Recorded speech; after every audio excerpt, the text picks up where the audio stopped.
Welcome back to కృష్ణాతో కబుర్లు. ఇవాల్టి మన రెసిపీ చికెన్ గ్రేవీ అండి. Spicy chicken gravy. ఈ గ్రేవీకి ఒక మంచి స్పెషల్ ఉందన్నమాట. ఇది నలభీమ పాకం. ఇది మా వారు చేసి వాళ్ళ బామ్మర్దికి పెట్టాలనేసి స్పెషల్గా ఆయన చేస్తున్నారు. కానీ ఇది చాలా సింపుల్గా చేసేసారు. చాలా అంటే చాలా టేస్టీగా ఉంది. అసలుకి ఈ టేస్ట్ ఇంకెక్కడా దొరకదేమో, అంత బాగుందనమాట. అంత మంచి రెసిపీ. ఎక్కడ మిస్ కాకుండా లాస్ట్ వరకు చూడండి. అలాగే మన ఛానల్ని సబ్స్క్రైబ్ చేసుకుని ఇక ప్రొసీజర్లోకి వెళ్ళిపోదాం. ముందుగా ఒక ప్యాన్ పెట్టుకొని దాంట్లోకి ఒక 4 స్పూన్స్ ఆయిల్ వేసేసి సన్నగా చాప్ చేసుకున్న 2 పెద్ద సైజు ఉల్లిపాయలు వేసేసుకుని ఆ ఉల్లిపాయ ముక్కలు వేసేసి అందులోనే ఒక 5 పచ్చిమిర్చి నిలువుగా కట్ చేసేసుకుని దాన్ని అందులో వేసేసి మనం ముందుగా 1 ఇంచు లవంగాలు, అదే చెక్క 1 ఇంచు, 4 లవంగాలు, ఒక 3 ఇలాచి అవి కూడా తీసి దాంట్లోనే వేసేసారు. జనరల్లీ మనం ఆయిల్లో వేస్తాం. ఈయన ఎందుకు అలా వేస్తున్నారు ఇవి వేసాక అని అడిగితే చేదు వస్తుందంట ఎక్కువగా వేగితే, అందుకని దీంట్లో వేసేస్తున్నారు, జస్ట్ ఫ్లేవర్ కోసం వేస్తున్నాను అన్నారు. ఆ తర్వాత వేసేసి కరివేపాకు కూడా వేసి ఆ తర్వాత ఒక 2 ఇంచెస్ అల్లము, ఒక చిన్న సైజు చిన్నుల్లిపాయలు, హాఫ్ ఉల్లిపాయ, ఒక జస్ట్ మన పిడికిలతో కొంచెం ఇది పెట్టేస్తే ఎంత వస్తుందో అంత పుదీనా ఆకులు, ఇవన్నీ వేసి మిక్సీకి పట్టుకుని ఒక ముద్ద దాంట్లో వేసేసి వేయించేసారు. అందులోనే పసుపు, 1 స్పూన్ ఉప్పు వేసేసి బాగా వేయించేసారనమాట. ఆ తర్వాత ఈ చికెన్ని 3 గంటల సేపు ఉప్పు, పసుపు, నిమ్మరసము వేసేసి మ్యారినేట్ చేసి పెట్టుకున్నారు. అలా మ్యారినేట్ చేసి పెట్టిన చికెన్ని అందులో వేసేస్తున్నారనమాట. అయితే ఇక్కడ ఎక్కడా కూడా ఉల్లిపాయలు గోల్డెన్ బ్రౌన్కి రాలేదు, జస్ట్ చెమ్మ వదిలేంతసేపు మాత్రమే అలా వేయించేసారు. అలా వేయించి ఈ చికెన్ని మొత్తం వేసి బాగా కలిపేసారు. అయితే ఏ మాటకి ఆ మాట చెప్పుకోవాలి. నలభీమ పాకం అంటే నలభీమ పాకమేనండి. అంతా బాగొచ్చేసింది. అసలు చికెన్ అయితే ఉంది, జ్యూసీగా ఉంది, అంత బాగుంది. ముక్క కూడా చాలా స్మూత్గా, తింటూ ఉంటే ఉప్పు బాగా పట్టేసేసి చాలా టేస్టీగా ఉందన్నమాట.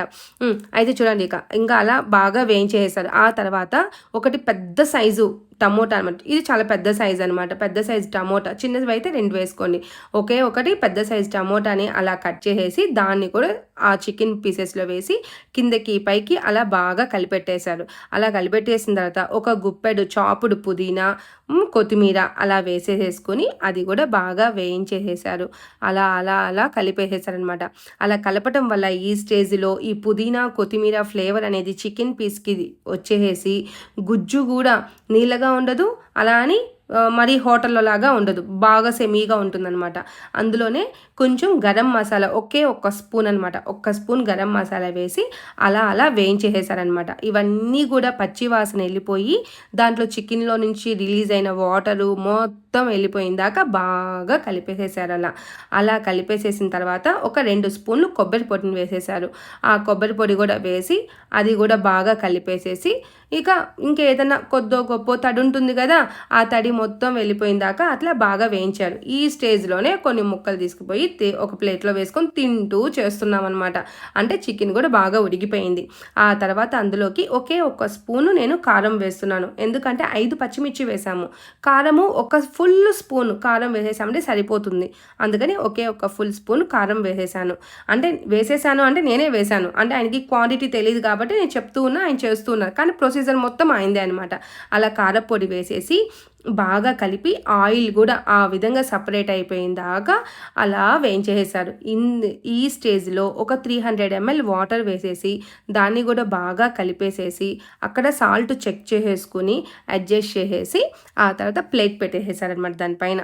అలా పెట్టిన తర్వాత ఒక 7 to 10 minutes సిమ్మర్లో ఉడికిచ్చేసాము అంటే గ్రేవీ అంత బాగా వచ్చింది. ముక్కల్లో ఉండే చికెన్ పీస్లో ఉండే టేస్ట్ మొత్తం గ్రేవీకి వచ్చేసింది అనమాట.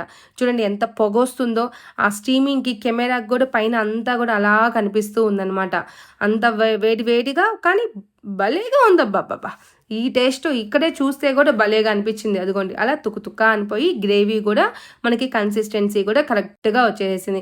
మరి మన హోటల్లో చూపించినట్టుగా థిక్ గ్రేవీ ఉందనుకోండి, దెబ్బకి రెండో రోజు మళ్ళీ మన చికెన్ జోలి పోమన్నమాట.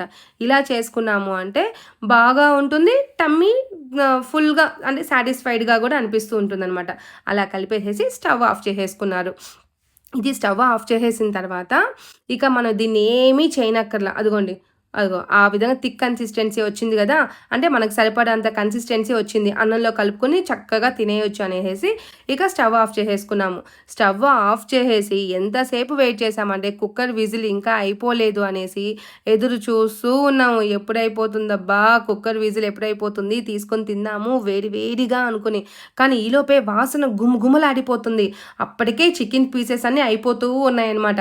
ఇంకా ఆలోపు కుక్కర్ గూడా అయిపోయింది. ప్రెషర్ గూడా ఎళ్ళిపోయింది. ఇక వేడి వేడిగా పొగలు గమ్ముతున్న అన్నము, పొగలొచ్చేసేసే చికెన్ కర్రీని అలా పెట్టుకొని, కింద పరుపు ఒకటేసేసుకొని, టీవీ ముందు కూర్చొనేసేసి చక్కగా వేడి వేడి అన్నము, వేడి వేడి చికెను అలా కలుపుకొని, ఒక్కొక్క పీస్‌ని అలా అన్నంలో ముద్దలో కలుపుకొని తింటూ ఉంటే ఉంది నా స్వామి రంగా!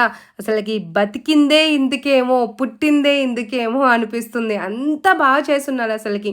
మా ధను భలే చేశాడబ్బా చికెన్ కర్రీ మటుకు. అదిగోండి చూడండి. అదిగో అప్పటికే చేతిలో ముద్ద పెట్టుకునేప్పటికి కాలిపోతుందంట. ఓకేనా? వీడియో నచ్చిందా? నచ్చితే లైక్ చేయండి. అలాగే మీ ఫ్యామిలీ అండ్ ఫ్రెండ్స్‌కి షేర్ అండ్ సబ్స్క్రైబ్